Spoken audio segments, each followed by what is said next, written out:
The Supply and Chain Podcast with Leo and Kristine.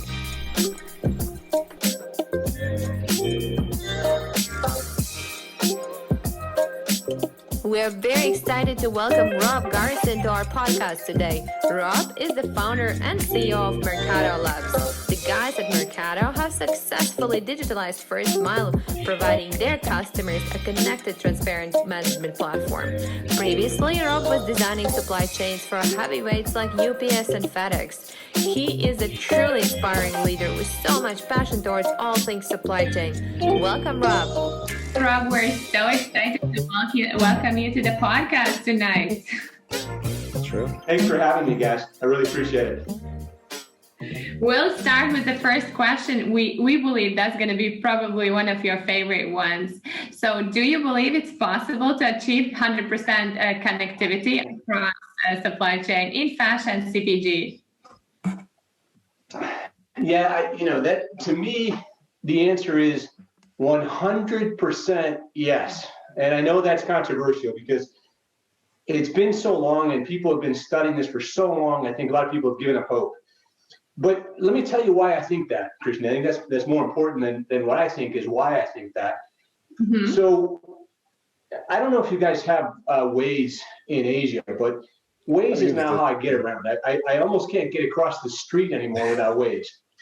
And so I started thinking about the history because I'm older than both you guys. But when I first started navigating around, I was reading a map, a physical piece of paper, Rand McNally or AAA or whatever. And then eventually they came around to giving me a device in my car called a Garmin or Magellan. And so now I could download the maps and it would help me navigate, right? But it was linear. It was me and my car. That was it. So along comes Waze. And just think about what's happened now. When I'm driving in Waze, I can look at my phone and I can see every driver around me that's using Waze, right? Yep. I'm connected to every business. If I need gas, it's going to tell me go here and turn here. And the price of the gas, it's going to tell me the speed limit on the road that I'm driving on. I can cast ahead and see what's my next turn, 15 miles from now. It will also alert me because it's connected to all these nodes that there's an accident ahead. Not only will it alert me, it'll reroute me around the accident, right? And the way it did that is if you just think about, say, the progress from Garmin to Waze, is it captures all of the nodes around me. Not just me and my car, but the other drivers, the gas stations, the accidents, the police, all of that is all now connected. Yeah. So the technology exists. Because if you think about a supply chain, that's what's been missing from all of this conversation is in order to get to the bottom of this thing, when you're talking about transparency or you're talking about sustainability or any of these issues, it's that we tend to stop like a Garmin at that one node, which is a supplier. But to really get at the root of the issue, we've got to find the supplier. So if I'm up buying a shirt, I got to know who's supplying the buttons and who's supplying the thread, who's supplying the ink.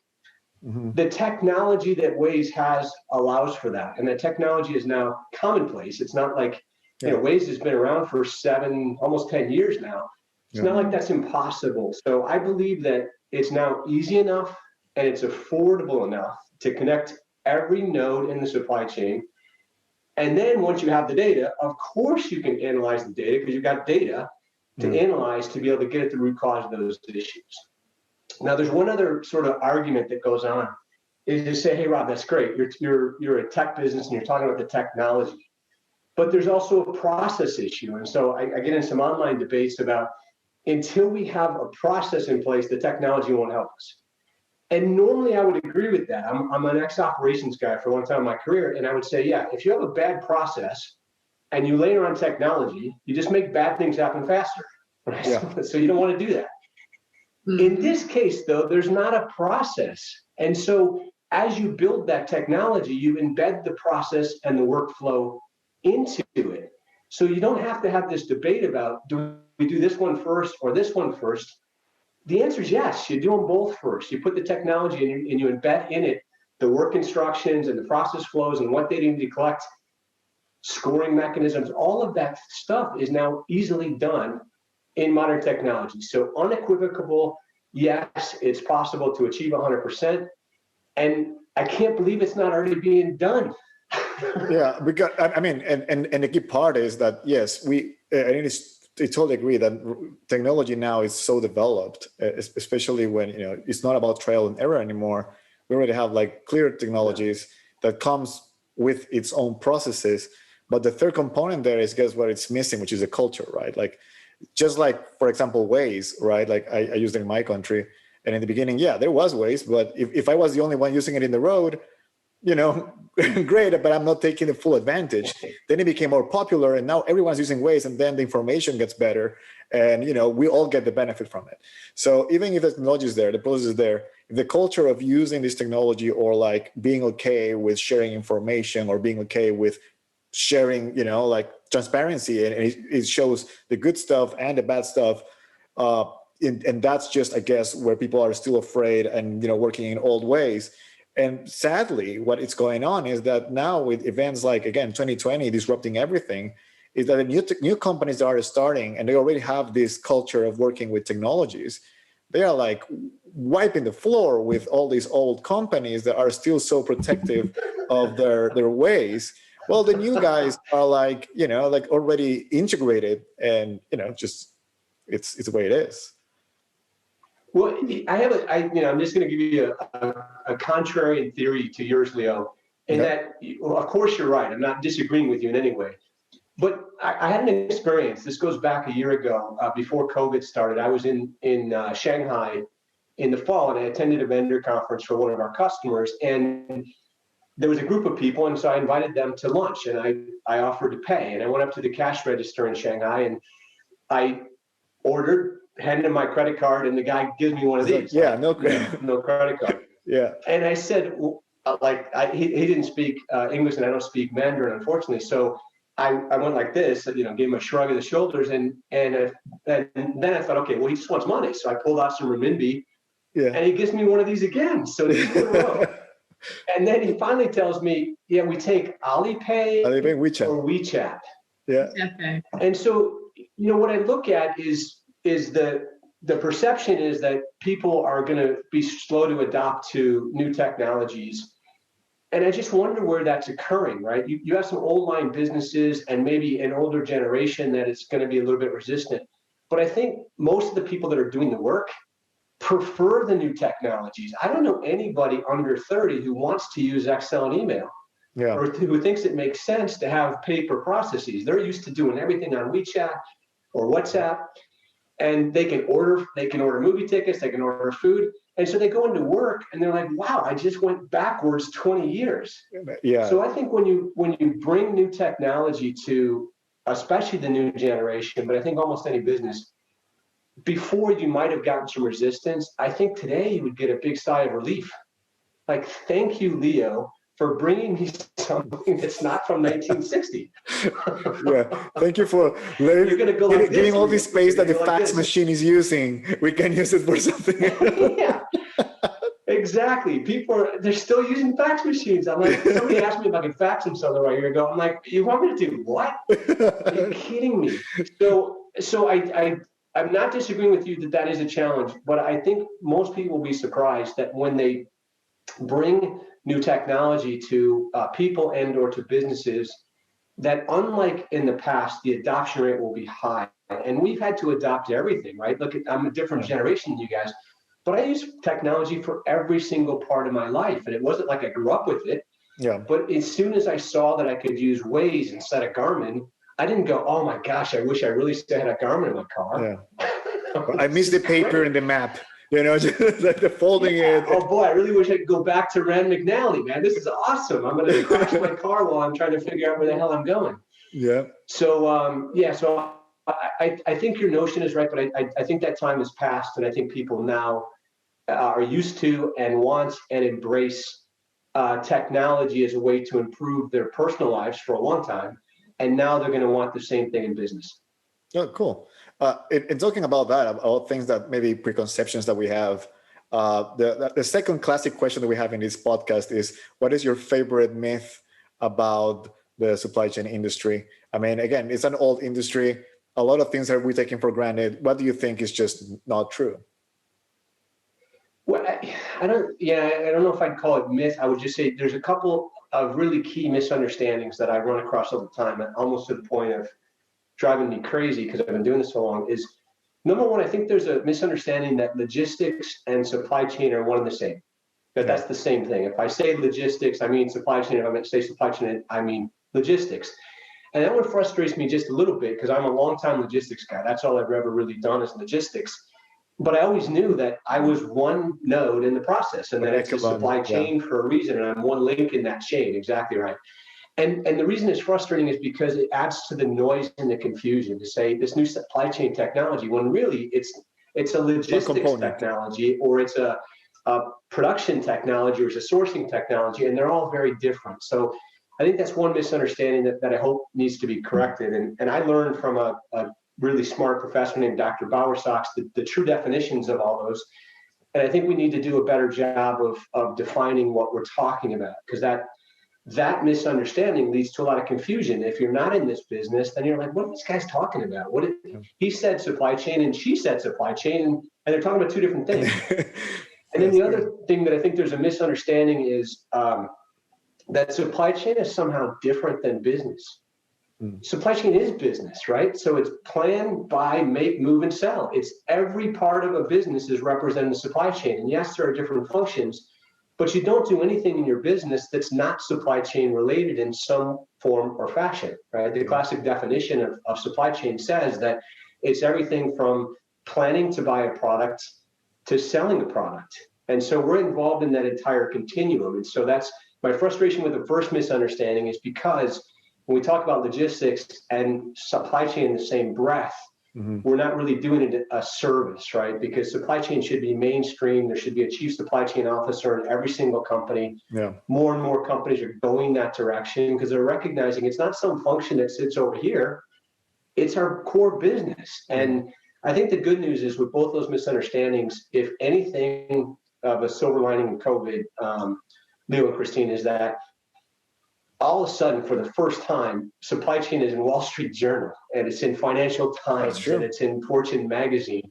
And so now, for the first time, people are realizing, wow, this weird thing that we thought was out here called supply chain is actually how we get our toilet paper, and how everything happens. And so there's a broader, bigger recognition, and I think that's a game changer for the supply chain. Is now that people have seen the impact of not having a good supply chain, they're going to be much more aware of it, but they're also going to be much more receptive to the improvements needed to make it as robust as the finance organization or the HR organization or marketing organization. It needs to be a discipline, and it needs to be treated as such. It's a profession. It's not something we do in our spare time. Question on this. How do you believe how Mercado Labs would be enhancing this new supply ecosystem?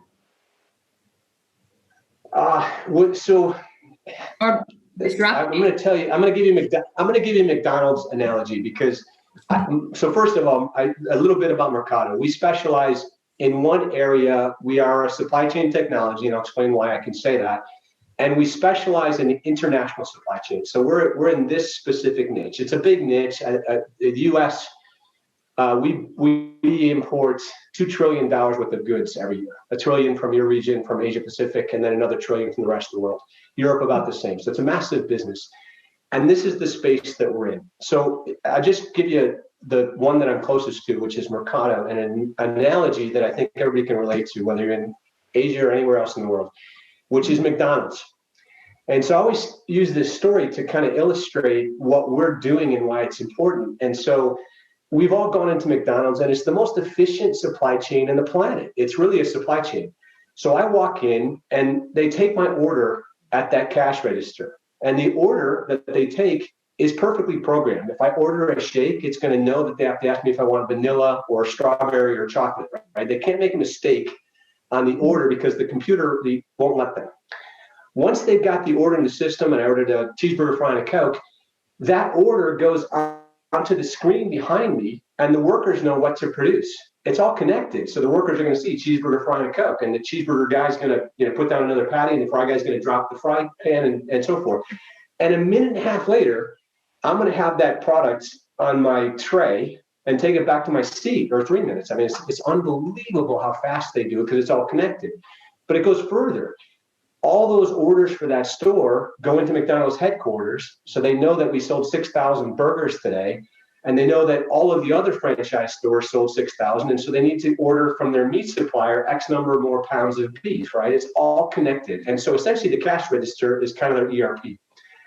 And it works efficiently. So now imagine if it worked, McDonald's worked like the international supply chain. Let's just go into theory land here. So now I walk in and I place an order and I say, Kristine, I'd like a cheeseburger, fry, and a Coke. And you go, okay.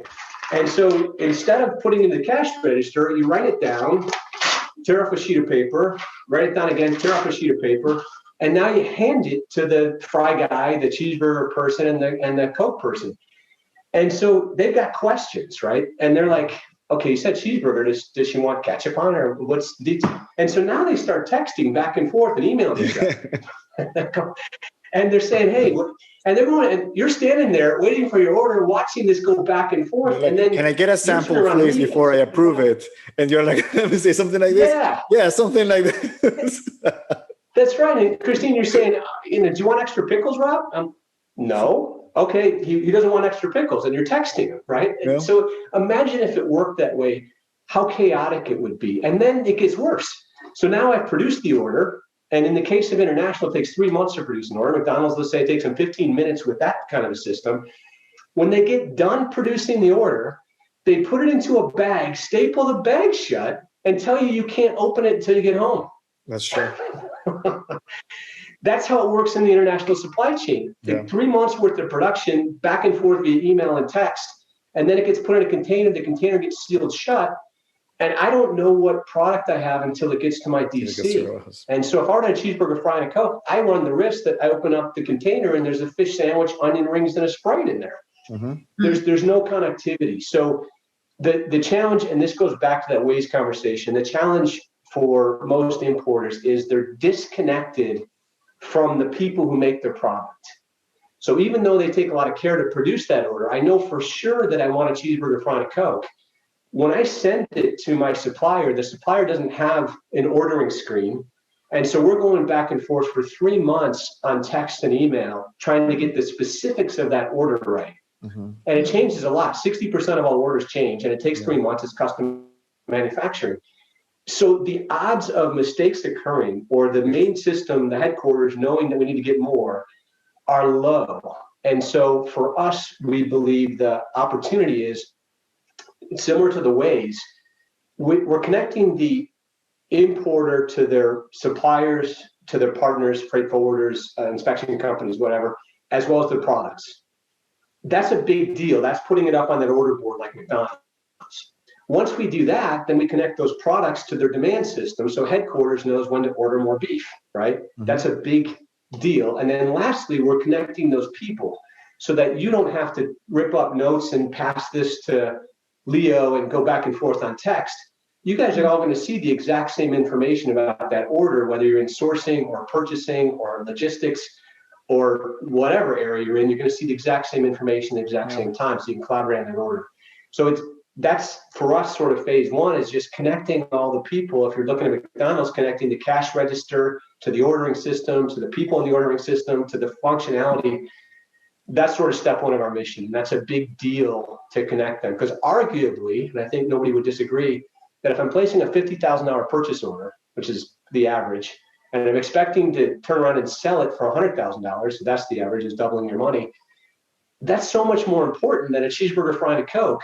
But yet, we take all this care for a cheeseburger, fry, and a Coke, and we take none of this care for a $50,000 order. It's insane. Absolutely. So the challenge was, though, in defense of anybody who's importing, it's like this Waze example. Up until recently, maybe the last 5 years, I guess, the technology wasn't efficient enough and affordable enough to make that a reality for most importers. It would have cost a lot of money to connect all those people, and it would have been quite difficult. So the good news is it needs to happen. That's why McDonald's can sell 1 billion hamburgers instead of 100,000 hamburgers. But before, it would have been difficult to do. And with everything you're seeing, I think we're going to talk about other technology companies in a bit here, but with everything you're seeing in the market, it's so much, it's almost becoming to the point where there's no excuse not to do it. Yeah. Right. Whereas before you could have a million excuses not to do it. It's too expensive. It's going to take too long. The suppliers won't come on board. I think all of those paradigms have shifted, and now it's easy enough that most people should say we need to do it. And Rob, thank you for sharing that. I think it's very interesting as well how, when you put it like that, how ridiculous is that it's taking us so long to have visibility on that.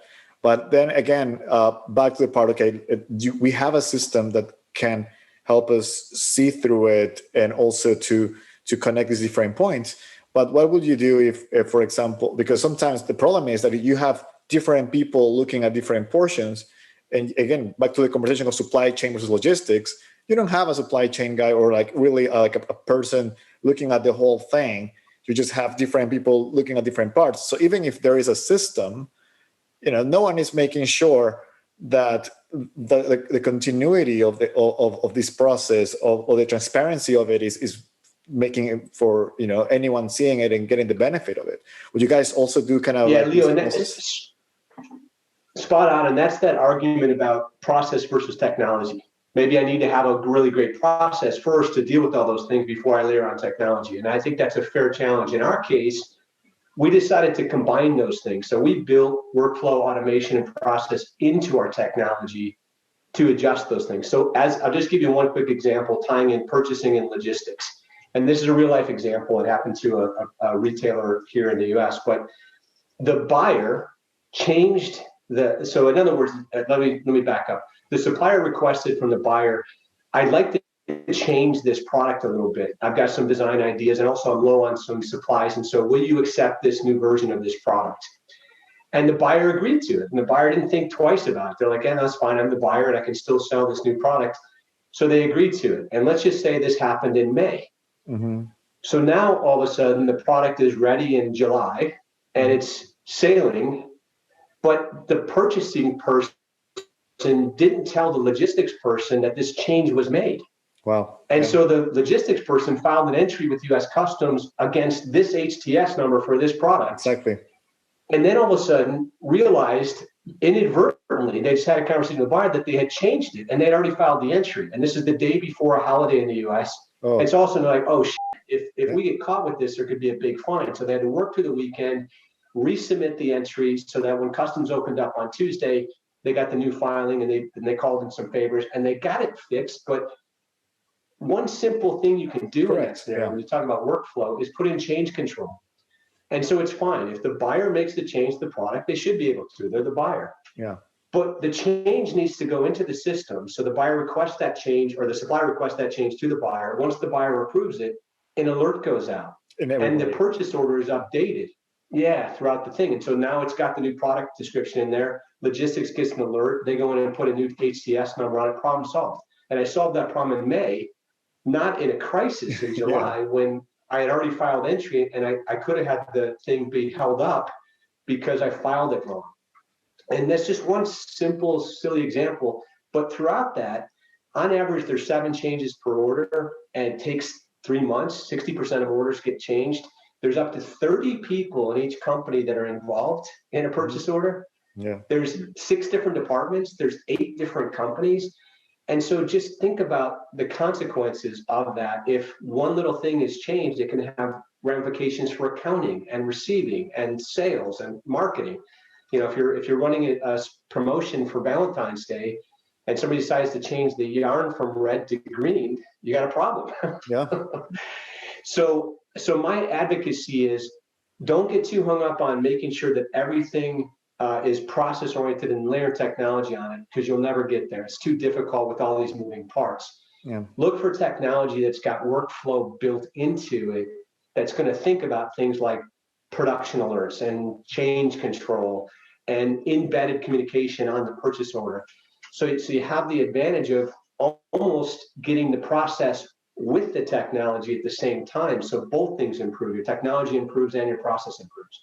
Moving to other startups or initiatives that you've seen in the industry, anything that has caught your attention that you've seen around that you will recommend our listeners and viewers to check out of what's changing in the industry? I want to ask you two that question because you guys are getting a really unique view on the business. I'm jealous. I think I might start a podcast just so I can learn more about, like you guys have. But here, I'll tell you, there's two things I would say to start off. This is the most exciting time. I've been around long enough to say that there really hasn't been any innovation, especially in international logistics, hardly any. You can point to the original container back in the late 60s. That was a huge innovation. That changed the whole global trade industry. So that was a major innovation. And then in the 90s, or maybe late 80s, early 90s, this entity called a freight forwarder came along, and that changed the business quite a bit as well, because now you had an entity that took over control from the carriers in terms of customer relationships and offered a lot more services. So that was a pretty big innovation. But that's it. I've been doing this for 30 years, and I can name two innovations, right? So not a good track record. Yeah. But what I would say now is the third wave is coming, and when I look at the technology landscape, and I'm in this business, I can barely keep up with it. I'm seeing new names that pop up, and I'm like, God, what does this person do? So I categorize it sort of into three categories, and I'll tell you which. I'll get to a specific company that I like. I'll give a shout out to. But what I'm seeing is a lot of development in point solutions, very specific things that they're doing. One thing that they're doing. So whether that's visibility or RPA or something, it's a specific function and it's a point solution within a solution. And then I'm seeing companies like ours that are building platforms. And so they're doing one thing, in my case, imports, but doing many things within that one thing. So more of a platform versus a point solution. And then there's a third category that's developing and emerging that I like, called orchestration. Because as much as I can optimize the international supply chain, that's not the only supply chain that the companies are dealing with. They've got a whole domestic supply chain, and they've got all this stuff swirling around. They really want everything orchestrated in one place and to combine all those things. And so I find the orchestration category really interesting because it's super hard, and people have been trying to do it for a long time. We've all heard about control towers and all this other buzzwords that are out there, and it never really worked.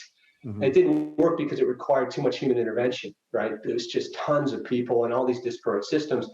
There are companies emerging now that I think are starting to figure this out in a big way. And one I'll give a shout out to, if you guys haven't followed this, is Slync. Mm-hmm. SLYNC.io. I think they've got some really interesting technology that do orchestration, still primarily around logistics, but I think they can expand that to a broader area. So if I point to one area, I think orchestration has the most potential for companies in terms of pulling it all together. And I think the technology there is super exciting. That's where we're seeing a lot more stuff advanced, like machine learning and so forth. And so I would point to orchestration as, I think, the most exciting. Of course, I'm a big fan of platforms as well, but orchestration is a big one. And I would point to Slync as a company that I think has a real good shot at sort of changing the way control towers run and giving companies a shot at looking at their macro view. I have one last quick question. How about your life? Would you be happy or maybe comfortable to share some of the biggest challenges you have seen in the last couple of years kicking off the Mercado Labs? Yeah, that's a good question, because for me, and I'm going to be a contrarian here too. Sorry if this is going against type, but I could pinch myself, right? This is unbelievable for me to sort of be at this intersection where my profession, my love of my life, the supply chain has been great to me. I've been all over the world. I've been to 49 countries. I've worked with all kinds of amazing companies, with every culture, with every religion, every kind of person. So it's made me more diverse. It's made me more globally aware. It's made me everything. I love this business. So for me to now be at a time where the supply chain is getting the due that it deserves, and the technology to make this is pinching myself. But that's not to say, and so I love what I do. When people would tell me startups hard, I'm like, hey, try working for a big company. If you think startups are hard, big companies are no picnic either. And I've worked for some great companies, Fortune 500 companies, but man, politics, bureaucracy, all that stuff. So I love this, what I do. But in terms of mistakes, Kristine, I've made, or challenges, I've made hundreds of them. I make them all the time. I made them as recently as yesterday. And the one thing about startups that's interesting is, I have a big picture, sort of. I know what all the puzzle pieces are. I know forwarders are involved. I know suppliers are involved. I know suppliers. So I have all these puzzle pieces. what I'm missing, what every startup founder is missing, is we don't have the box, the picture on the box that tells us how to assemble the puzzle pieces, right? So oftentimes I'm taking this puzzle piece here and trying to connect it to there, and more or less I'm trying to jam them together, right? Like you do when you get frustrated with puzzles, but they don't fit. Yeah. And then I got to go, oh shit, and I'm searching around for the other puzzle pieces. Maybe this is the one. And I put those together and suddenly they connect like they were meant to connect. And I'm like, what a relief. But I spend, almost every day, but at least every week recalibrating that puzzle and combining the pieces in unique ways, whether that's how we build the systems, how we message to the customers, how we think about our implementations. All of that stuff is a bunch of puzzle pieces because we've never done it before. So I have no idea what that puzzle box looks like. And we've got to continually try new things. And if I told you how many times I screw up, you'd be shocked. But I have a different attitude about that too, in that I don't really look at it, I don't perceive it as a screw up. I perceive it as an opportunity, because every time I do that, I learn something. And I learn why those two puzzle pieces don't fit together, or why I should have intuitively gone to this puzzle piece next. And we get better and better as we do that. So I'm a big fan of failure, because all of that failure has enabled me to get way better than if everything had just gone smooth. I would have built the crappy product that was just mediocre. Yeah. Because I failed so many times, I had to think about how to do it faster, better, cheaper. Thank you very much for joining us. This has been really enlightening and what you experience, and hope all the best for your new company, and we'll definitely keep in touch. Thank you very much. This was the Supply Unchained podcast. You can see more episodes on YouTube or your favorite podcast platform. Remember to leave a review, like, and subscribe if you want more content like this. See you next time.